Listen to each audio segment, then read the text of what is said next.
Сәлем баршаңызға, сіздермен Сәндігүл. Бүгін осындай қазанымызды қазір зунит пастамен тазалайтын боламыз. Кеттік. Ең алдымен осындай кесемізге бір зунит пастамызды осындай мөлшерде құйып алатын боламыз, және кез келген ферриді әкеліп үстіне құятын боламыз. Осылай ферримізді құйып, жақсылап барлығын толықтырып араластыратын боламыз, яғни толық езілу керек. Міне барлығы жақсылап араластырып болғаннан кейін келесі кезекте осындай кесемізге ыстық суымызды құйып, үстіне ас содамыздың 3 ас қасығын осылай салатын боламыз. Жақсылап тағы ергенше араластырамыз.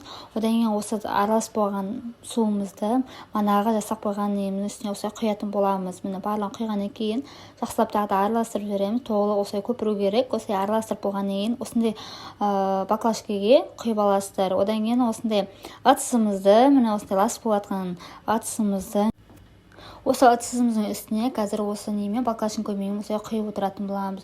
Осылай құйғаннан кейін артынша губканы тазалап отырасыздар.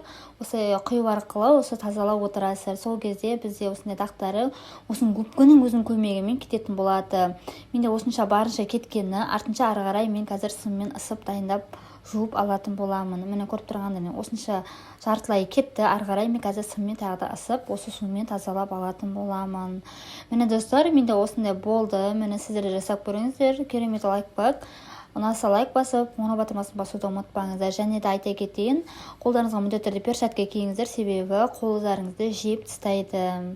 Міне мен көріп тұрғанда қолдарымды осылай тілім етіп жеп тастады. Сіздер де осы жасауды ұмытпаңыздар. Рахмет, сау болыңыздар.